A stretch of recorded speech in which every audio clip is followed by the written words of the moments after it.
Well, it's great to have everybody here this morning, and we're going to go ahead and get started with our workshop, and we'll just move on down the line here. We'll have the opening of the meeting and then the approval of the agenda, and we do have some recognitions. Recognition of Colonel Daniil Masterberte, representing the Consulate General of Italy in Miami, and he'll be here in appreciation of the renewal of the partnership and funding for the Italian program in the Okaloosa County School District through 2023. That's pretty exciting.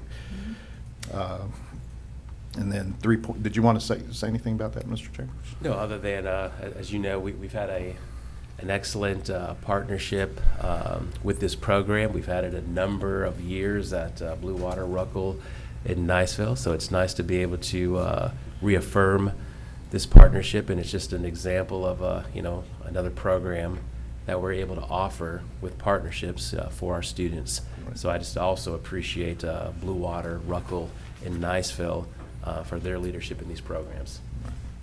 Well, and I agree. You start out with Blue Water Elementary, so they're starting out probably 4th and 5th grade, and by the time they get to high school, hopefully they have a very well-rounded vocabulary with Italian by the time they get there. At least it's not, they're not scared of it by then. So. Yes, sir. All right, so 3.2 will be the recognition of Jody Dunn, Crestview High School Band Director, recipient of the Florida Bandmasters Association's 2021 Oliver Hobbs Award for Consistent Superior Ratings. And I will just comment because, of course, Crestview is a school that I represent, but all of our band programs, you can tell that years ago when they made the investment in our band programs, music programs, we're seeing the fruits of those labor, now, not just Crestview High School, but all of our bands are always recognized for their superior performances. So, but I know Jody personally, and he's well deserved of this, and Absolutely. so it'll be exciting to have him here Monday night. So, visitors, none at this time, and then Section 5, Administrative Personnel Appointments, appointment of Assistant Principal 2, 10-month Meigs Middle School. And then 6.1 will be public comment. 7, committee and staff reports, in-county travel paid for the period of January 22nd through February 3rd. And then we'll move down to Section 8 will be the consent agenda. 8.1, approval of the consent agenda. 8.2, approval of the minutes of the workshop meeting of February 4th, 2021. Minutes of the regular meeting of February 8th, 2021. 8.3, request to advertise a public hearing for adoption of a new job description for STEM coach, curriculum and instruction. I have a question about that. Yes, ma'am, go ahead. I understand the position, everything, but where will this individual, if this is approved, be housed? Or will it be someone who goes around, or how would that work? Good morning, Ms. Lightbourne, how are you?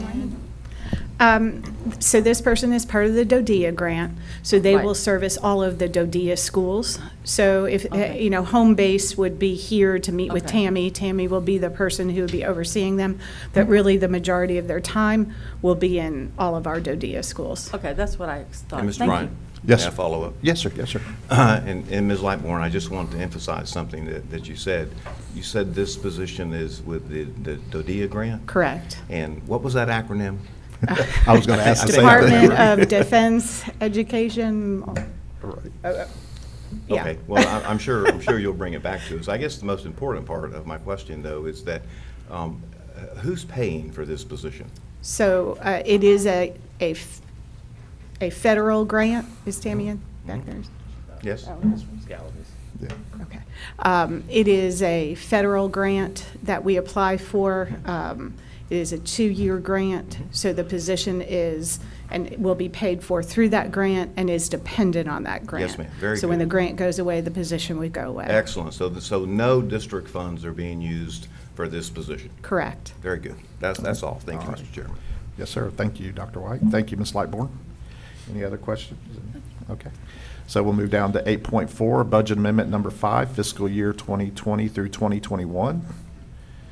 8.5, Monthly Financial Statement for January 2021.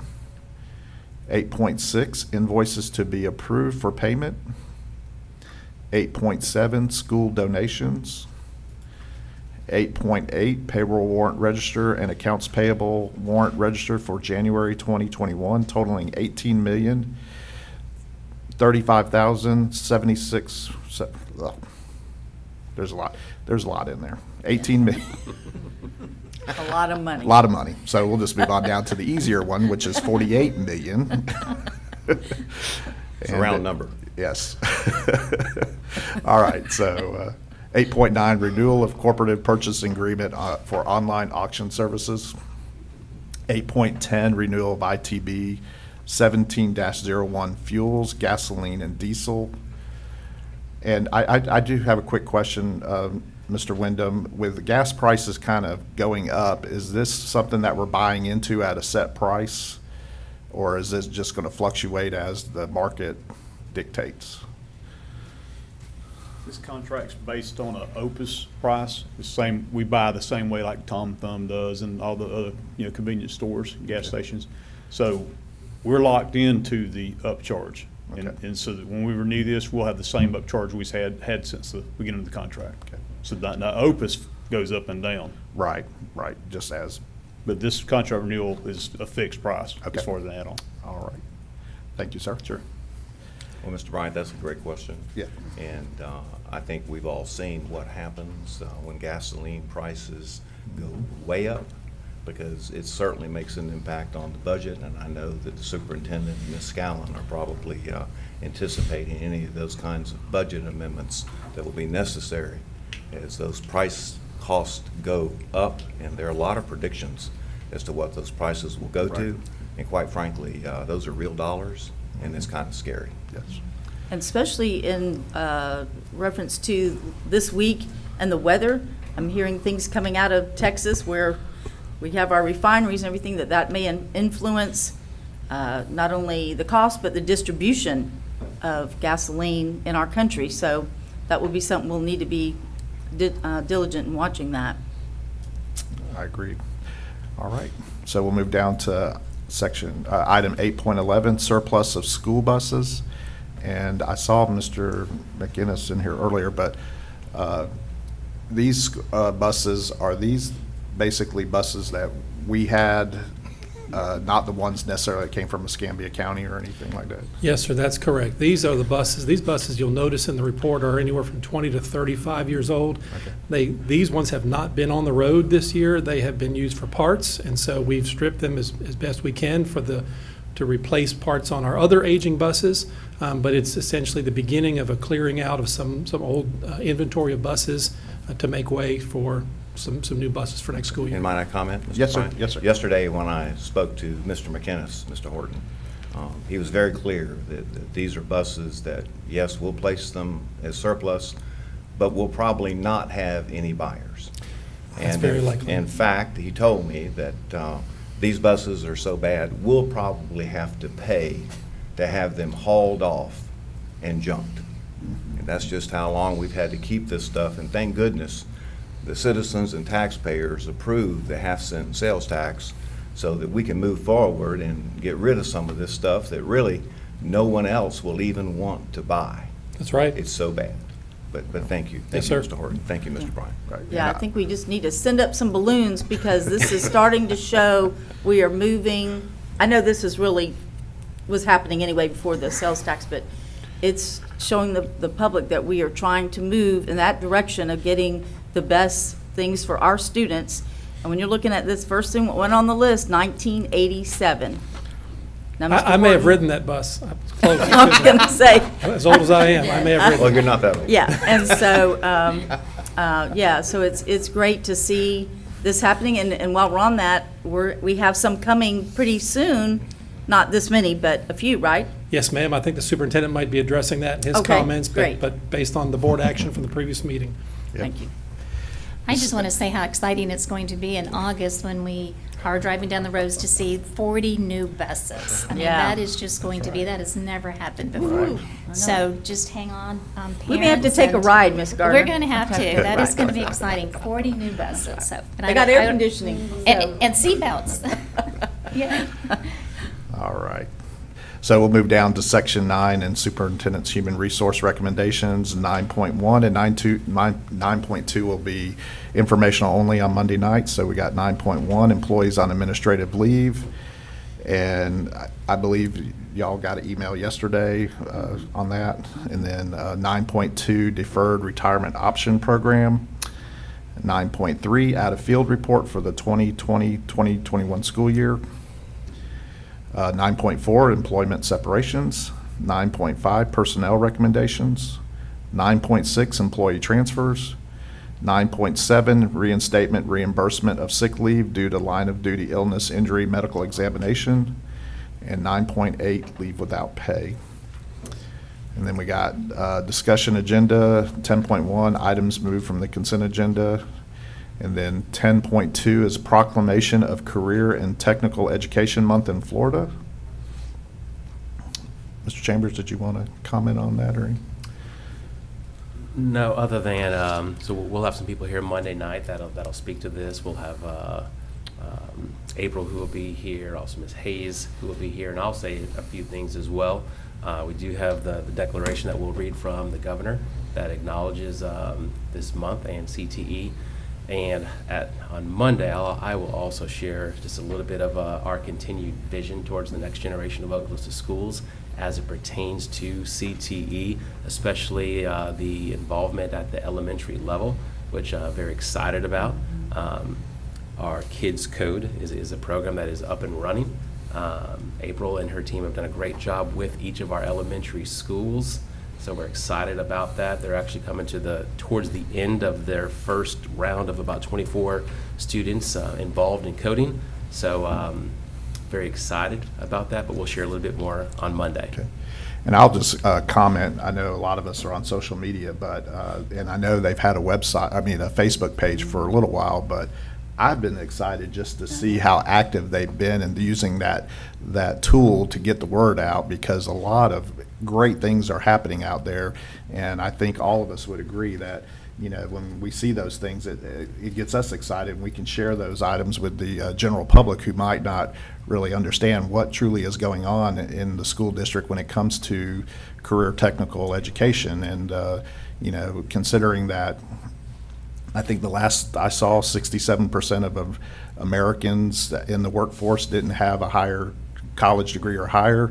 So this gives those students an opportunity, and especially if we're starting at the elementary level, that's going to be even more exciting. So looking forward to that proclamation on Monday night. Excellent.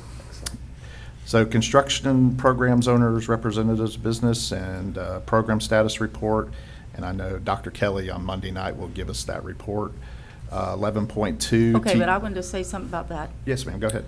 Well, another thing is send a balloon up, looking at this list, and one thing that particularly exciting coming from background of being in the high school is getting these multi-purpose rooms, because, and I know Dr. White knows a lot about that, and Dr. Hale out there, when it's basketball season and your gym's being taken up, and nothing just is crazier than, besides master schedule, than the calendar of facilities at a high school.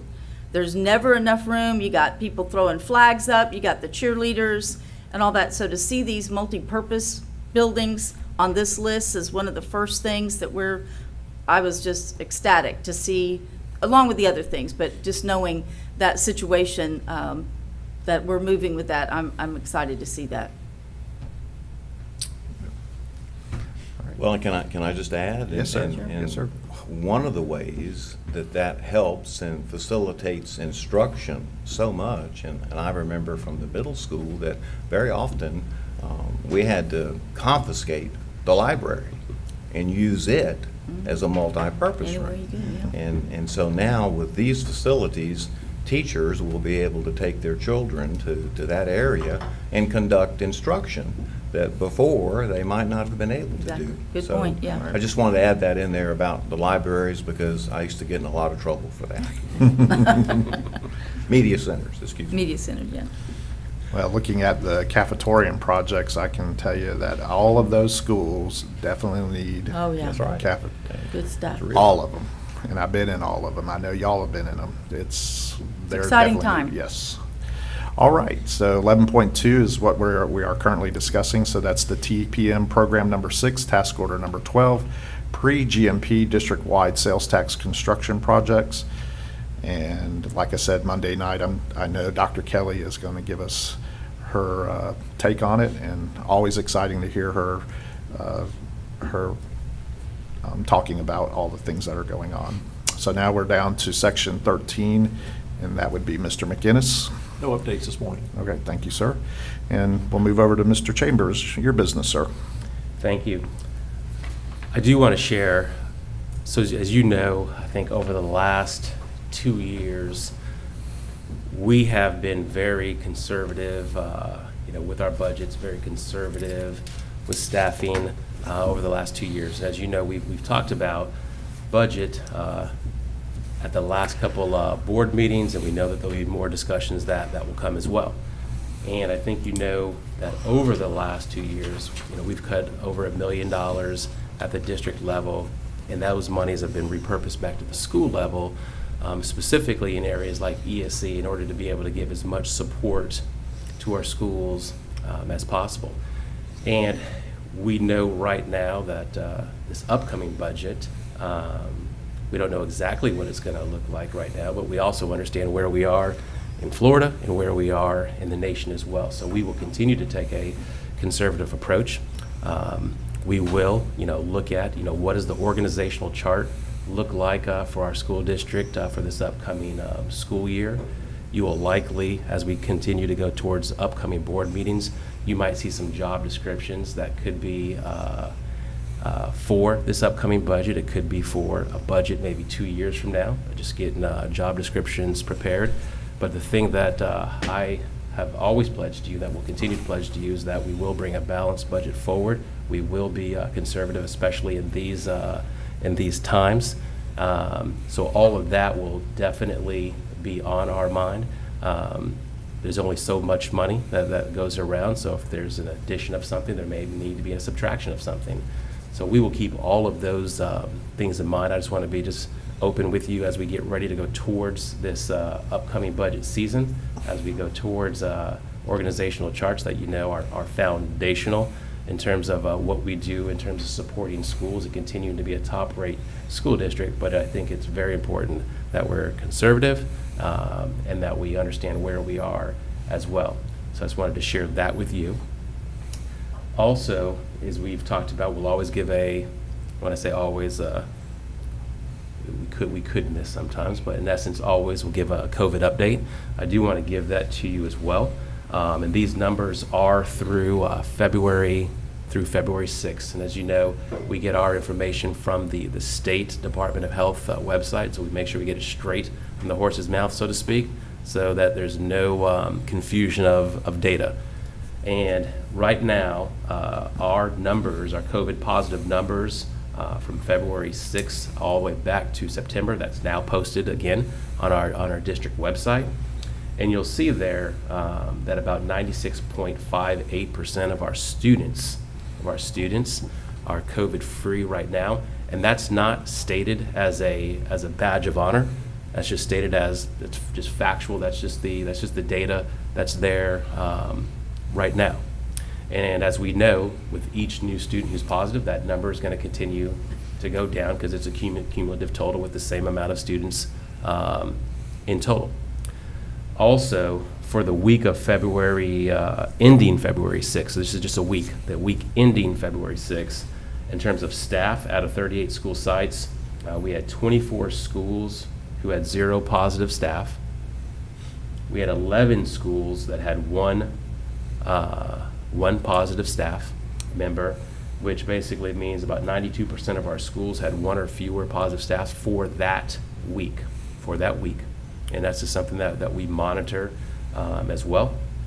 In terms of students, out of the 38 sites, we had 15 schools that had 0 positive students. 6 schools had 1 positive student, so about 54% of our schools had 1 positive case or less. And again, just like with the staff piece, not saying that positive, negatively, just simply putting the data that's factual, that's out there in terms of where we are.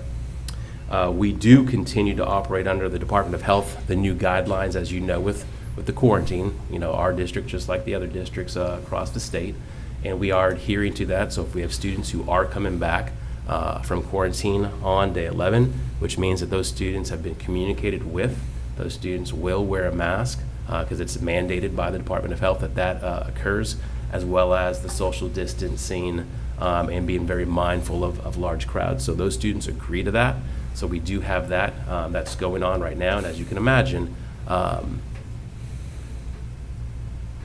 in a school district where this is not your normal part of administration or your normal part of a front office staff or your normal part of a teacher's job, this is another layer that's been placed on them for the good of students coming back who are asymptomatic and for the good of employees coming back that are asymptomatic.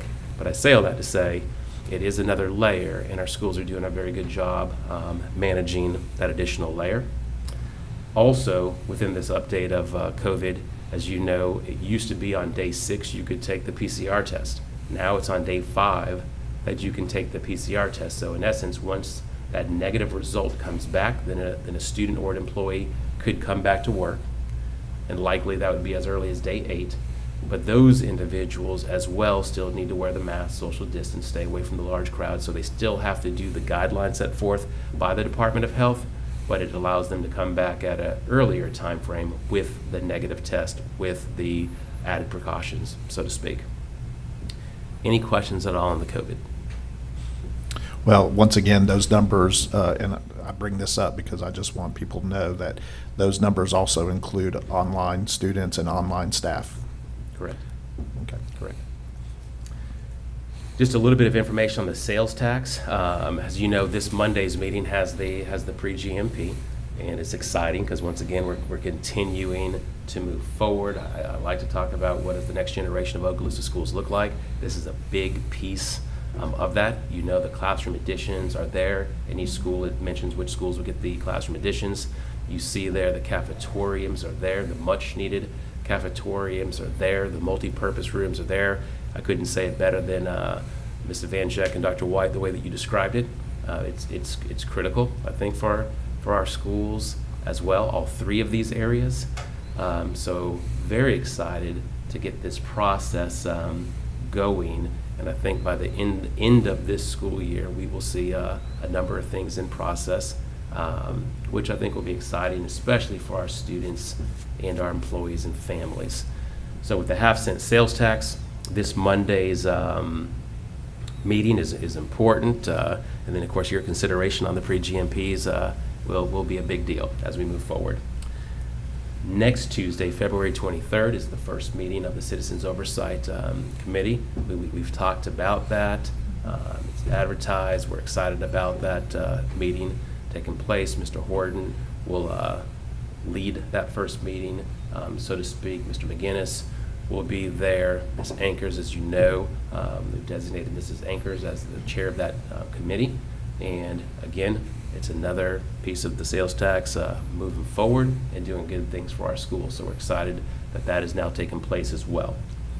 And we've already kind of touched on the buses, but we, as you know, are already in the process of purchasing the 40 new buses. I do want to say that at least 7 of those buses will also be ESC buses. It's important to update our entire fleet, but next year it will be nice to drive in Okaloosa and see a new bus and realize that you're not in Santa Rosa. So that's all I have. Well, I think it's exciting that we will be able to soon say that we don't have the oldest bus fleet in the state. Yes, sir. That'll be nice. So that's going to be really exciting. So going back to the committee for the half-cent sales tax committee, that's the community oversight. I know Mr. White asked this, or Dr. White asked this question the last go-round, but you know, just to make sure everybody knows, this is an open public meeting, and it is also open for us school board members to come. So it has been advertised, so we are allowed to be We're there. allowed to. And so is More the than general public is allowed to be there too. And Mr. Bryant and Mr. Attorney, Would you speak to recommendations for board members that might be in attendance concerning remarks or commentary or any of those kinds of things? Yes, we did prepare the ad for that meeting to let the public know that board members might be attending the meeting, which would clear the way for more than one of you to be there. I would still encourage you to be there more as observers and just to see the process and be sure you're comfortable with the way that things are going with that committee, which then you could come back in your board role here and have discussions about anything you saw or observed or questions you might have. But it certainly is allowable for you to be there, but we would not want you to begin engaging with the committee members, discussing how you might or might not vote on projects or future spending or something like that. So, but you're certainly welcome to be there and be part of the meeting. And I remember once before when we all attended a meeting together, and it was advertised and certainly appropriate, but we received the same counsel. And some of the new board members were not in attendance there, and I remember your recommendations and your counsel was very, very helpful so that I wouldn't step on myself and maybe get in trouble. And so I appreciate that, and those are good recommendations for us. Thank you, Mr. McInnes. Yes, sir. Thank you, Dr. White. Thank you, Mr. McInnes. Mr. Chambers, anything else? That is it, sir. All right. So we'll move down to board members' announcements, and Ms. Gardner, I'll start with you today. Okay, we've been talking about exciting times. I just want to share Fort Walton Beach High School. There's a lot of excitement going on at Fort Walton Beach High School. I do represent, it is part of District 2, but being an alumni, I'm just going to say go Vikings. But our Fort Walton Beach High School boys soccer, they are district champions, and they are moving on to regional semifinals Saturday after they beat Orange Park 6-0. So let's go boys soccer. We, the wrestlers, were district champions also, and I believe that they're participating in the FHSAA state games. And the girls basketball, I did get to see it, but I saw a snippet of it this morning, and they beat Pine Forest. It was one of those buzzer moments, just right at the last seconds. So they'll be moving on to the Elite Eight. So proud of Fort Walton Beach High School, Holly McDaniels, all of those coaches, those students out there. There's a lot of excitement going on at Fort Walton Beach High School. And just a quick shout out, I know schools were closed on Tuesday. Everyone who had, that were part of the communication process, nice job. Typically, I had people emailing me school closing, but the communication was spot on. Parents knew in a timely fashion that school was going to close so that they could, take care of daycare and everything. So, again, everyone who had participation in that, nice job. Your messages, Mr. Horton, are always so very clear and precise, and nice. Just commend everybody for that. Nice job. Thank you, Ms. Gardner. Ms. Vanche? Yeah, and if you don't mind, I'd like to add on to Oh, that. I please want do. to commend the superintendent and your staff on that, and just remind the public that a lot goes into making that decision. When we have to close, we don't want to close the schools, but a lot goes into that, and also it's not a decision that solely rests on the superintendent's head. We're not relying on your meteorology skills to determine how we're going to go, but that you and your staff look to other authorities with the county, also with neighboring. And it's one of those tough calls, because if you call it too soon, then things get better, then they go, you jumped the gun. But if you wait too late, then it's caused that. So again, I appreciate how you did that, and it was really good. Also want to tell you that I've received a lot of positive comments about the state of the district that you wrote, Mr. Superintendent, and had published. Citizens saying they were glad to see that and to get that big picture of what's going on. So that was a nice thing to have done too. So I have a comment when we get to public hearing, but beyond that, I'm good. Okay. Dr. White? Thank you, Chairman. Well, I have just kind of a broad kind of remark, and really it's a remark of appreciation to the superintendent and staff and faculties and all of our schools. And that pertains to us having our schools open for kids. I mean, when I watch the evening news, variety of channels, and I watch how at the highest levels of our government, in many places, they can't quite seem how to open schools for kids to learn and to be together. The fact that you have done that with your staff and with our teachers and with our community is really quite amazing. And I just want to thank you for doing that, because it's a marvelous thing for kids to be able to be in school. And in many places, they're not. And they even talk about maybe going back for one day a week. And here, we've done it, and we've done it successfully. Only vicariously do I understand what a mammoth job that has been and what it must be every day. Because I well remember many years ago that it didn't seem like I had an extra second for anything. And now we've added another whole layer on our administrators and our teachers in dealing with something that I never even had to think about. So I just wanted to say thank you, and if anybody wants to know how to do it, they need to come to Okaloosa County. Thank you, sir. Thank you, Dr. White. And I totally agree with what your statement there, sir, is that, we have done it. And, it does baffle me how other parts of the state or other parts of the country can't do it. But, that's in their thing, but we've done our part. And I agree. I thank everybody out there, everybody who's made this possible. And, just to see the exciting things that are going on, which is going to lead me to a question of Mr. Chambers as we try to get to, back to normal, which I think we're doing that part. But can you give us an update on how we're going to look at graduations coming up? I do have parents asking me, how is that going to relate moving forward as the vaccinations are coming out, seeing that we actually pulled it off in July of last year. How's that going to look moving forward? I appreciate that question, and as you know, we're preparing for end of the year activities. Some we're more solidified on than others, but as it pertains to graduation, where we are right now today, we plan to have graduation at the normal times. We will not have a video like we did last year. That video last year was, we didn't know whether we would have graduation period, so that was the plan B, that was the safeguard. So we do plan on having graduation on the actual graduation date.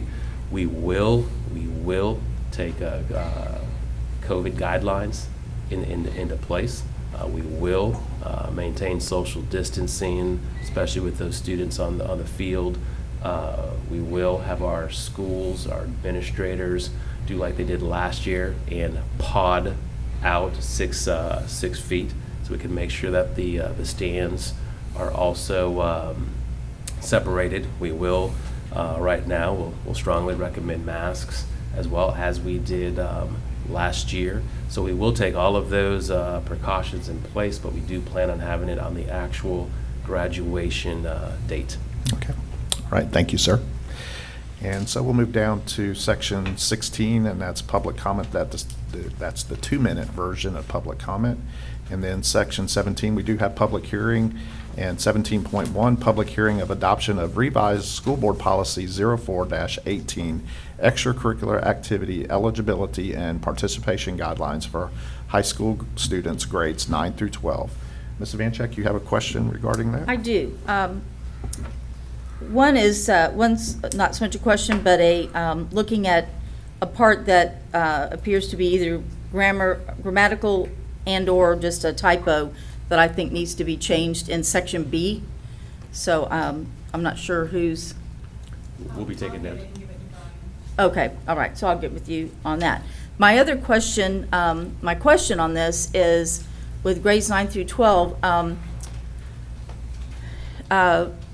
it talks a lot about transferring, of course, within the district, but now that it appears that the charter Destin High School is going to be open, could someone please share with me how this might affect if those, I know we have, and I've seen it with the middle schools with our charter middles, that those students, if they don't have that sport, can come to a high school they're zoned. So how will this work when you're talking about, transfers? There has to be the reasons and so forth here.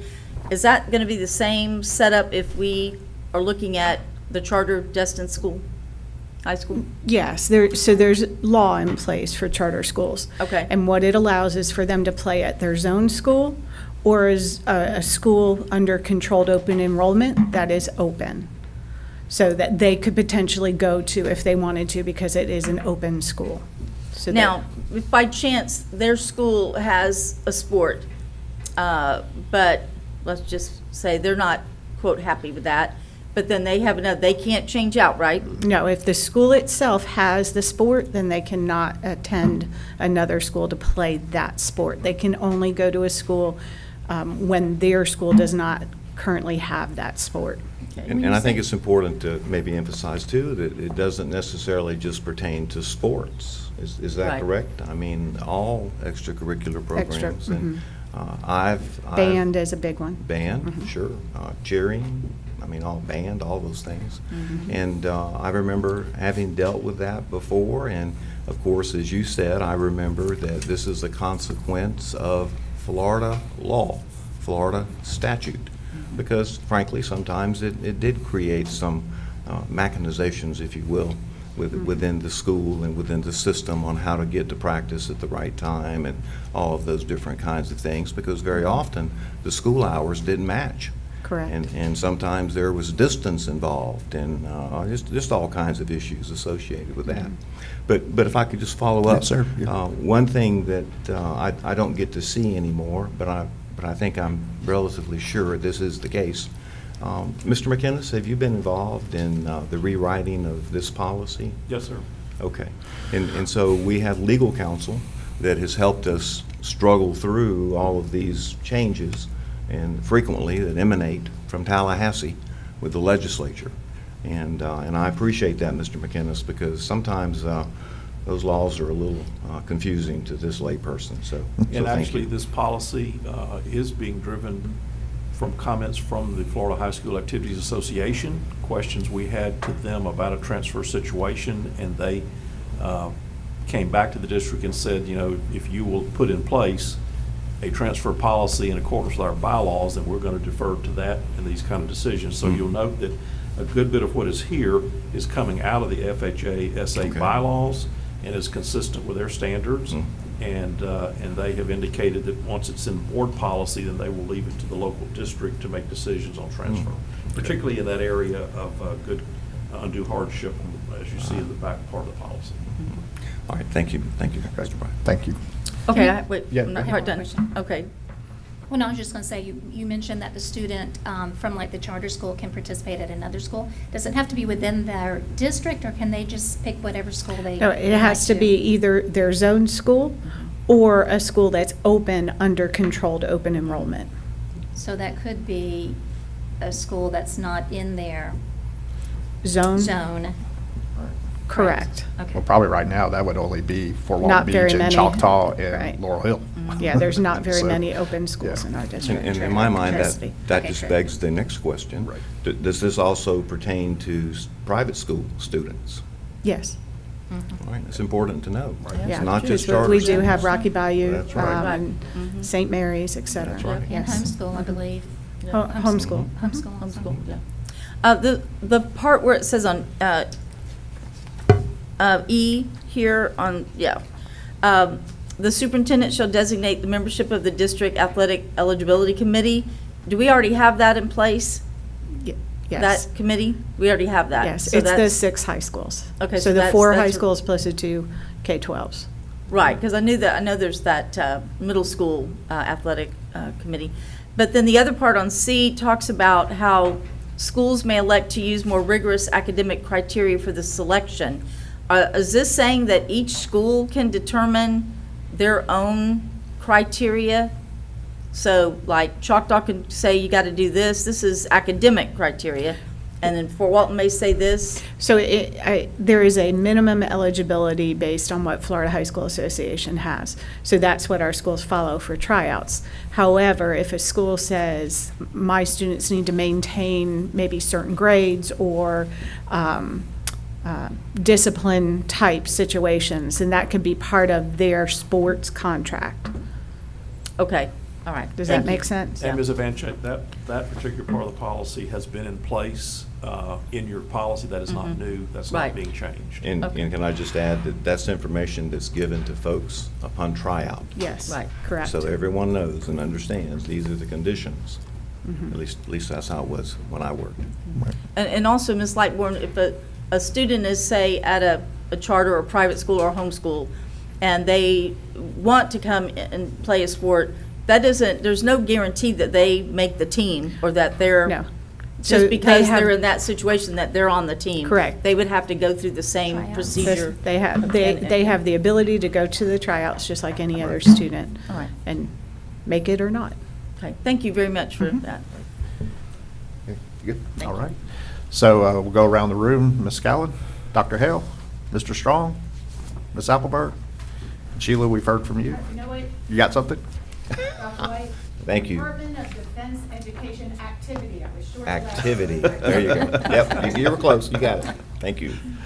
And Mr. Horton and Mr. Chambers, you just, And I did want to add just one thing quickly, because we talked about COVID, how things are going. We've talked about how this school year is going as well, and we've mentioned administrators, district staff, teachers. I do want to say we are very fortunate here to work very well with both our instructional union and our ed support union. There are many districts across the state, where maybe that's not necessarily the case, and then, of course, then the climate is different. And this union, they do work with us well, but this union also holds us accountable. And when things maybe aren't going as well as they need to, whether it's at a particular school, whether it's something that might be district-wide, they do bring that to our attention, which I appreciate. And then we strive to obviously fix those things. So there's a good working relationship, but they also hold us accountable as well. And I think that's also part of why things have gone well here. So I do appreciate that as well. all right. Thank you, Mr. Chambers. And with that, this meeting's adjourned.